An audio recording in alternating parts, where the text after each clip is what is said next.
In this video, sponsored by Lancaster Insurance, that engine is definitely going in that Fox. This has been somewhat delayed, but our hope is now to get the engine in.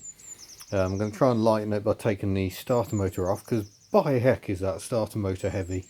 And I'm not ruling out taking other bits off just to try and make it a bit lighter and a bit easier to lift. We've been slightly delayed. We've both been ill with this sodding flu and it refuses to go away. So it's leaving us both short of energy and strength and generally feeling really knackered all the time, which is not nice. But you haven't come here for that. One thing I will say, people were saying my sparks were leaking. They weren't leaking. It was this little Sparkrite spark tester I was using to check there was actually a spark getting through to the spark plug. So there was, so that's all fine. Yes, I will clearly be doing something about the rusty input shaft. That will be getting clean. I might use some wire wool or something just to get rid of that little bit of surface rust.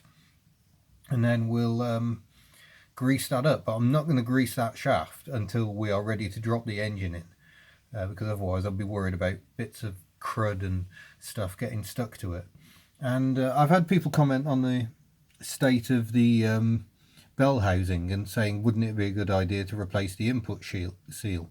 Well, it might not be the input seal. It could easily be the crank seal on the old engine that was leaking. And I think I'm going to go with my pals in the Reliant Owners Club, of which I'm now a member, which is quite exciting. They reckon leave well alone, because I have no idea if that gearbox is any good or not. And if it isn't any good, then it'd be a bit of a waste of time changing the input seal. So we're not going to do that. We're going to leave it, we'll assess it. If it seems to be leaking really badly, I can always drop the gearbox out from below. With the front end on ramps, that shouldn't be too difficult. So yeah, that's where we are at the moment. I've also had comments about the disgusting state of my gloves, and that's because they last ages. I mean, I've been wearing this pair for several weeks. They are Grippers gloves. They are approved by Mike Brewer, and that's all the information there. Model 246 is that? And yeah, I do get through them. Look, you know, quite a few pairs have gone of the 50 that were in there. Sorry, 25 pairs were in there, and that box is getting on for a year old. I picked up a box. They were given to me for free, so they're just putting that out there, declaring it, at the NEC Restoration Show last year, the one we recently had the ticket giveaway for. So yeah, they last a long time, and they put up with a lot of abuse and don't rip too easily. I've also got these black nitrile gloves, but you find very, very rarely do a pair of those last a full day's tinkering. So not as good. So the grippers are quite expensive, but they last. So there you go, that's why my gloves are so minging. Ooh. Well, I managed to get the engine up on the bench by first going to that stage, resting it on the front of the Fox, and now it's up there. I definitely wouldn't try and lower it in myself, but now I've got it up here, I can actually drain the oil out, and that will save a bit more weight. And it needs doing anyway. I need to put fresh oil in it before it runs again. So we'll get that doing. Oh, new mugs, by the way. If you don't like a black mug, we now have white mugs.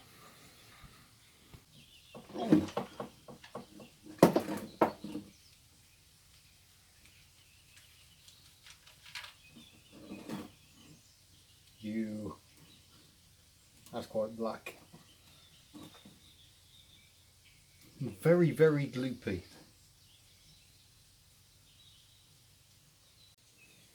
Right, before we go dropping this in, several people did comment on my cut off captive nuts, and this is the engine mount, and you can see the problem. It needs to go straight through there, and it can't at the moment. So discovering that when we're trying to drop the engine in, would be a pain. Because the mounts are already in place, we need them to be able to pass through there. So I'm going to have to get the drill and give those a bit more welly.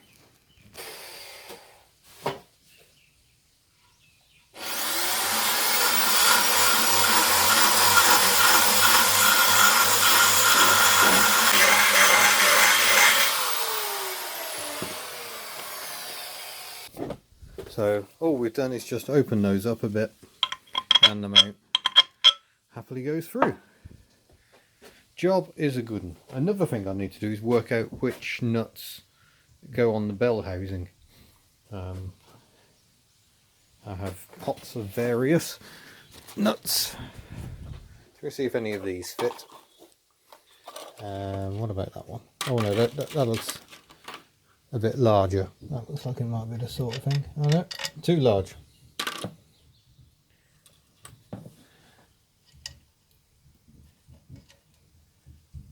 Oh well, there we go. I think we should be alright then. Our little tray of nuts. I'll move that out of the way. That's plainly going to get kicked over, isn't it? Let's put that over there instead. There we go. Just had an unexpected encounter with Henry Cole, who does a motorbike program on that there television and ITV, I believe, and that's temporarily distracted us. And yeah, we need to get back to putting this in there. You can see the bar is back. That's the one we used to pull the spare engine out of the spares Invacar just over a year ago, in fact. And yeah, it isn't a proper engine crane. So we're going to have to try and make some sort of cradle to enable us to lift the engine.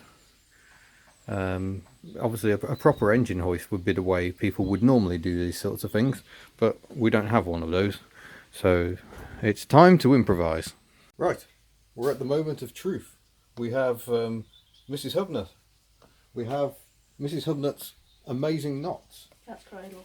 Cat's cradle. And we're now going to attempt to lift the engine in. Yeah, we've taken the distributor back off again. I'm a little worried about access once we get the engine in. But, I was worried about breaking it. Yes, there is that as well. Try and get you an angle, but it might be of my back.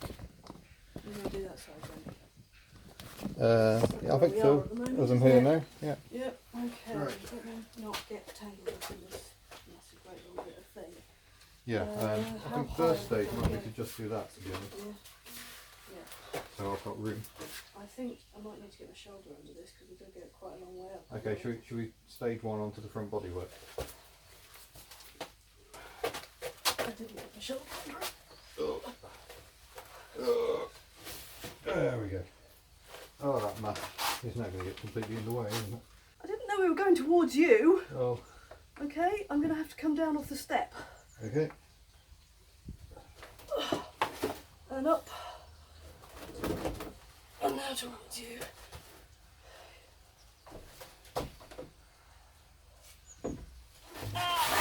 Okay.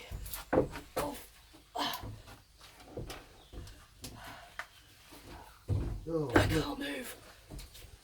Oh, there we go. They're going to go in. The bloody mount's in the way. That's usual. God, I'm going to get this back out again now. Unless we can swing it around.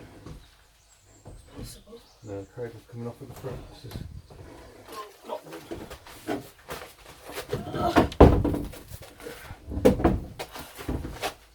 Where are we going? Down. Okay. Oh. No. We can't do that. No. No, that is not going to happen. That is not going to work. The front plate doesn't seem to fit in, which suggests we need to be able to get more dangle on it to get the back end down and in first. So there's nothing for it. We're going to need an engine hoist. Well, there we go. That just about fitted in the back of the Skoda. Bit of a mission to get it out on my own, but that looks a bit safer, doesn't it? The biggest challenge now is working out how I actually attach the engine to the crane. So I shall give that some thought. Right, we're all set for attempt number 2. Now I've taken that wheel off because now that leg should be able to slide under the car, whereas previously they were just running into the track of the car. That wasn't very helpful. I've got the rear wheel jacked up as well so we can spin the gearbox, because by spinning that wheel we're spinning the input shaft here, and that doesn't look like a friendly muck. We'll get that off. So hopefully we can help that engage with the clutch on the back of the engine. So we've got a spline shaft in there, sorry, a splined hole there that needs to go onto that spline shaft, and getting them to line up can be a pain. My other secret weapon will be Mrs. Hubnut. You know, I might concede that cardboard isn't the best flooring for a garage. Really need to seal that concrete, but that's a job for another day. Another day? Another today. Yeah, we got the engine to this position. We have Mrs. Hubnut on hoist duty, because having had a go last night, it's impossible to do that bit and this bit at the same time on your own. So let's see if we have any more luck. So that's going to be on there. I'm scared. That's okay, it is quite gradual. There you go, that's slowly going. Alright, okay.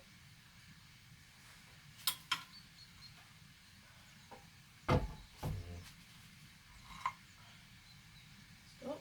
Hold. No, keep going.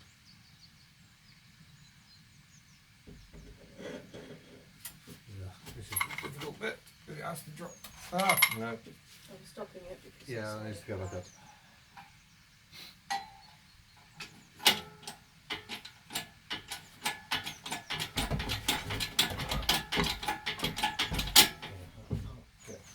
Good angle to take the weight of it. That's the problem. Do you need to hold it here? I really don't really want to, but would that work? Okay, maybe, yeah. Right, okay, I'll lower it again. Yeah. Okay, keep going. Yep.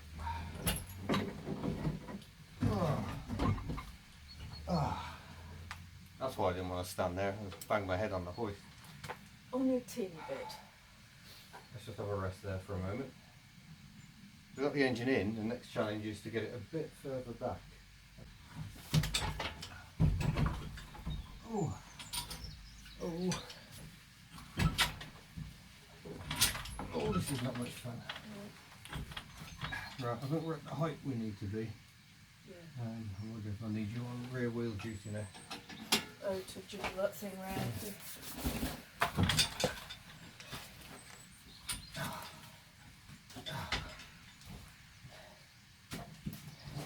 So what am I doing here? Just turn the wheel a bit.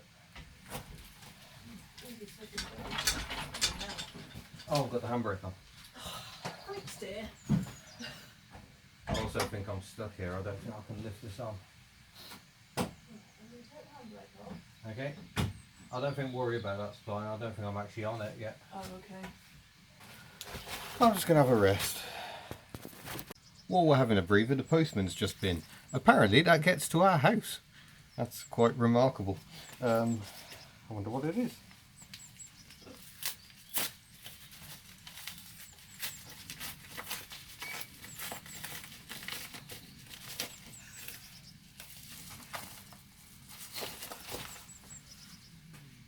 Gosh. Old key rings. Cope's Auto Market in Smethwick. I used to live near Smethwick. Lovely old Morris one. Thank you very much. There goes Nigel the postman. So yeah, well done Nigel, you managed to find us. That's ridiculous. And thank you to whoever has sent these key rings. I especially like the Morris one. We shall have to buy ourselves a Morris now. No? That's not how it works. Oh. Return to jiggling. Do you need me on the wheel again? I don't know. I can't tell whether the shaft's lined up or not. I mean, that side's on. And that side's really on. yeah, maybe we try to.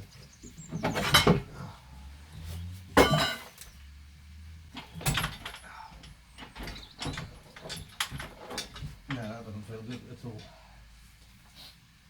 So what? Turn more. These wheels put them up increasing amounts of resistance. Oh. Well, I think we've managed it. We appear to have it in. I've got one starter motor bolt in just to hold it for the moment. But getting the starter motor in is going to be exciting. But hopefully a bit easier once we get the engine mounts in. And you can see we've got a couple of nuts on that side. So That would now be the time to say, I can't believe you didn't line up the right size nuts before you put the engine in place. yeah, the nut situation is not good because I still don't know what goes where. And perhaps I should have done a bit more investigation beforehand. Just find some that fit before I was holding the engine up. Yeah, maybe. But nonetheless, it's in. And so very definite. Right, do you want to hoist her up a bit and I'll get this More hoist. final engine mount in? Yep.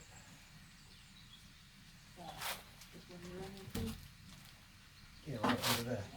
That's going to come up. And she can go. Oh. Well, just out. Oh. Yeah, that's not that easy. Don't use cardboard on your garage floors, kids. Hooray! You think we're having a cup of tea now? So the crane has done its job. Many thanks to Madeiron Havod Garage down in Pontrhydygroes, or should I say Madeiron Havod. Madeiron means garage. And now I can get back to putting this engine back together again and getting it running. At the moment I've got the oil filter off because that gave more access to get the starter motor in, and I need to replace it anyway. So there's no oil in the engine, and but that's okay. There's a lot to do before this engine runs again. I've got to try and work out the wiring. I've got to try and work out what's going on with things like that. I mean, what even is that? It's an earth cable for something, and work out the fueling as well, because I think that's the fuel feed there. Very interesting style of connector, not quite what I was expecting.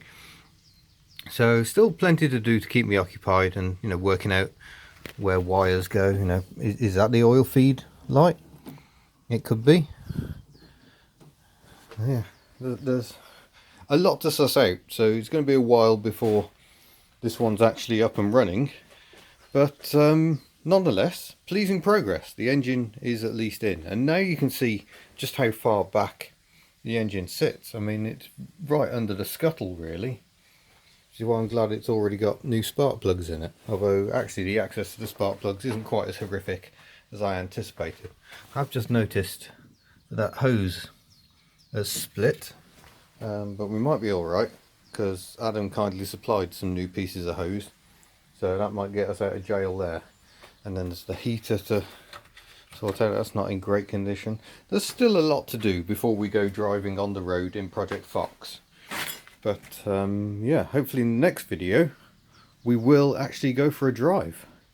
I'm going to put the wheel back on and let this car back down again. There is an axle stand under there, just in case you were wondering. And yes, it is all drum brakes, but they seem to work judging by my performance down the driveway, so that's good. So thank you for watching Project Fox. Thank you for your support. Thanks for useful comments. There have been a great many of them. It's difficult to keep up with the comments, but I do try. And yeah, don't forget you can visit the Hubnut store to buy Hubnut mugs and other goodies. And I shall see you in a future video, maybe one day going for a drive in Project Foxen.